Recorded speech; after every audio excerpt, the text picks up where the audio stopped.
नमस्कार दोस्तों, जैसा कि आपको मालूम है कि रेलवे में 2018 के बाद कोई वैकेंसी नहीं आई है। तो यहाँ पर हम बात करेंगे सीनियर सेक्शन इंजीनियर और जेईएन की वैकेंसी के बारे में। साथ ही साथ रेलवे जो सिस्टम लेकर आया है आईआरएमएस, उसके बारे में आरआरबी का और एसएससी जेईएन वगैरह के क्या रिपोर्ट्स हैं। तो इन सब के बारे में हम डिटेल में बात करेंगे। लेकिन एग्जाम बत्ती चैनल पर अगर आप नए हैं तो चैनल को सब्सक्राइब करें ताकि लेटेस्ट अपडेट सबसे पहले आपको मिल सके। तो सबसे पहले हम न्यूज़ के बारे में बात करते हैं कि जो आईआरएमएस सिस्टम है रेलवे लेके आया है, क्या क्राइटेरिया है और क्या इसके आज के टाइम पे रेलेवेंस है।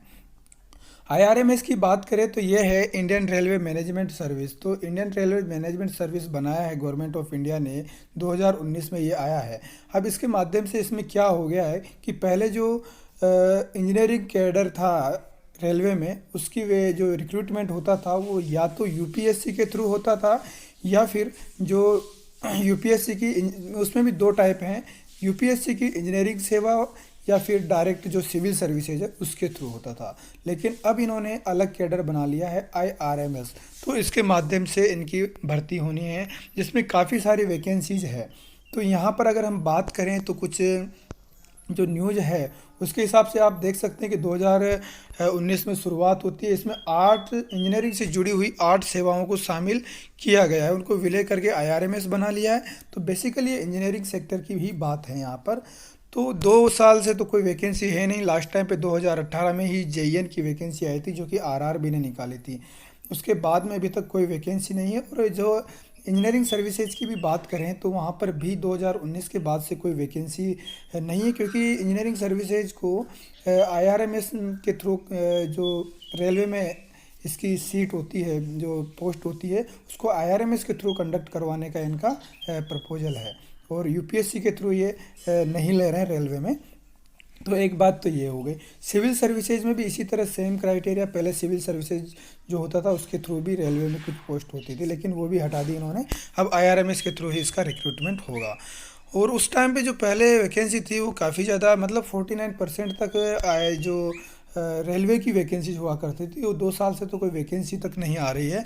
और यहाँ पर अगर हम जो कंपैरिजन है उसकी बात करें तो यूपीएससी इंजीनियरिंग सेवा जो होती है ईएसई, ये उसमें अगर हम बात करें यहाँ पर तो देखो आप ये आंकड़े जो देख पा रहे होंगे कि 2014 में जो टोटल पोस्ट थी 667, इंजीनियरिंग सर्विसेज की बात कर रहा हूँ, तो 261 इसमें रेलवे की थी। वहीं देखते जाइए आप, जैसे जैसे आगे बढ़ते जाएंगे रेलवे की पोस्ट अगर 2019 की अगर हम बात करें तो 273 थी। मतलब लगभग 50% से भी ज़्यादा पोस्ट यहाँ पर रेलवे में है इंजीनियरिंग सर्विसेज को लेकर के, लेकिन इसको यहाँ से हटा दिया है और अभी तक कोई एग्ज़ाम नहीं है। तो 20 में रेलवे में कोई भी रिक्रूटमेंट नहीं हुआ है, 21 में भी रेलवे में, यानी जो ईएससी के थ्रू रिक्रूटमेंट होना रहता था वो नहीं हुआ है, वो आईआरएमएस है। इस पर कोई काम इन्होंने अभी तक नहीं किया है, 2 साल से ज़्यादा समय हो चुका है। वहीं अगर यूपीएससी की बात करें तो यूपीएससी की जो सिविल सर्विसेज है उसके थ्रू भी रेलवे में रिक्रूटमेंट हुआ करता था। लेकिन आईआरएमएस आने के बाद यहाँ पर भी सेम वही हालत है, कुछ भी सीट यहाँ पर फिल नहीं हो पाई। जबकि 2014, 15, 16, 17, 18, 19 की अगर हम बात करें तो आप देखेंगे कि यहाँ पर लगभग 100 से 150 के बीच में वैकेंसी जो रही है वो रेलवे की भी रही है। ठीक है, तो ये बड़ी बात है यहाँ पर। लेकिन अभी फ़िलहाल यहाँ पर कोई ऐसी बात नहीं है। और सरकार इस पर रिप्लाई भी देती है तो इस तरह का देती है कि किस तरह से, मतलब उनका बहुत घटिया टाइप है कि इस पे अंडर प्रोसेस चल रहा है, इस तरह की बात यहाँ पर है।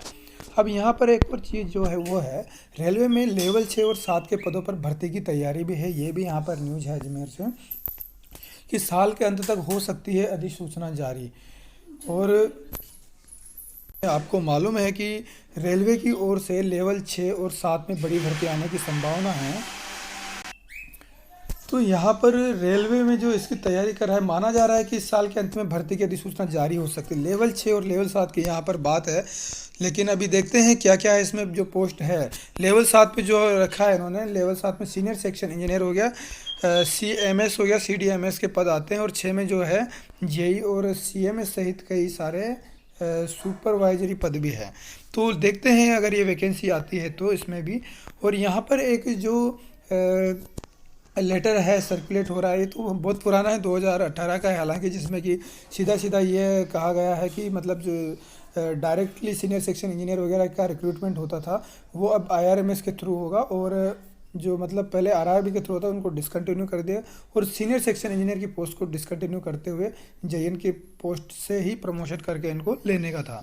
इसके बाद में अगर हम बात करें यहाँ पर, तो यहाँ पर लोकसभा में भी क्वेश्चन रेज किया गया कि 1 दिसंबर 2021 का ही ये बात है। तो यहाँ पर आप देख सकते हैं कि जो क्वेश्चन था वो इस तरह से था कि जो रिप्लाई करने वाली अथॉरिटी थी मिनिस्ट्री ऑफ रेलवे, और जो स्टेटमेंट वगैरह थे वो आप देख सकते हैं कि मतलब पहला बात जो यहाँ पर देख पा रहे हैं, यहाँ पे the government has decided to merge eight different services of railway to create one single service clubbing all the service. मतलब जो 8 तरह की सर्विसेज थी रेलवे में उन सबको एक ही सिंगल सर्विस में क्लब कर दिया, एक साथ जोड़ दिया है, ताकि एक साथ इनका एग्ज़ाम वगैरह जो भी प्रोसेस है एक ही एजेंसी के थ्रू हो सके। अगर ऐसा है तो मतलब डिटेल्स देयर विल बी, क्या प्रोसीजर है इनका क्या है। तो यहाँ पर जो और दूसरा क्वेश्चन इन्होंने पूछा है, ये पूछ लिया है कि अगर ऐसा है तो इसकी डिटेल प्रोवाइड करें। तीसरा जो पूछा है इन्होंने, the basic criteria to decide the seniority of the different services and the steps taken to maintain uniform seniority in the combined services. क्या होगा क्राइटेरिया इनका सीनियरिटी को डिफाइन करने का। नेक्स्ट जो है, the estimated time to be taken to merge all the services and constitution of railway board. Estimated time क्या होगा, मतलब इन सबको मर्ज करने का जो टाइम ड्यूरेशन है वो क्या होने वाला है, ये सब इस तरह के क्वेश्चंस पूछे गए थे। और नेक्स्ट है इसमें, whether the government is having any proposal to bring non railway officers in the railway board. अगर ऐसा है तो उनकी भी डिटेल प्रोवाइड करें। तो इनको जो रिप्लाई थे अश्विनी जो वासवन हैं, इनका क्या रिप्लाई है वो भी देख लेते हैं। Cabinet has approved creation of a new group A central service called Indian railway management service, IRMS आ गया, which is at the stage of working out modalities. मतलब अभी तो अंडर प्रोसेस ही चल रहा है। और ई और एफ का जो इन्होंने रिप्लाई दिया है उसमें क्या दिया है, at present following posts of railway boards are filled up by non railway officers. जो नॉन रेलवे ऑफिसर्स है उनके द्वारा भरी हुई है, मतलब डेपुटेशन वगैरह पे, इधर ऑन डेपुटेशन बेसिस और against in cadred post of the respective ministries. तो मतलब डेपुटेशन पे आप भर रखी है, जबकि न्यू वैकेंसीज निकाल नहीं रहे हो, आप एम्प्लॉयमेंट दे नहीं रहे हो, तो ये एक बहुत बड़ा धोखा भी है यहाँ पर।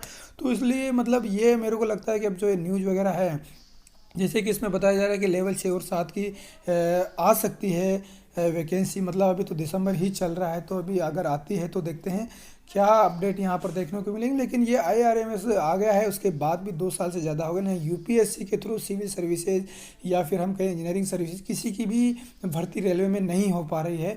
तो ये बहुत ही बड़ी दुखद बात है, 2 साल से ज़्यादा का समय हो गया है। और जेई वगैरह की जो आरआरबी की वैकेंसी आई थी लास्ट टाइम पे 2018 में, उसके बाद यहाँ पर भी कोई वैकेंसी नहीं है। सीनियर सेक्शन इंजीनियर की बात करें तो उसको अभी तक तो ये लोग डायरेक्टली हम बात करें यहाँ पर तो ये ले रहे थे जेई से प्रमोट होके। पहले डायरेक्ट रिक्रूटमेंट होता था, लेकिन अब बीच में इन्होंने ये सिस्टम कर दिया कि जेई से प्रमोट होके सीनियर सेक्शन इंजीनियर बनेंगे। लेकिन फिर से ये वापस को प्रयास चल रहे हैं कि सीनियर सेक्शन इंजीनियर के रिक्रूटमेंट फिर से एग्ज़ाम के थ्रू होने लगे। तो ये थी यहाँ पर कुछ अपडेट।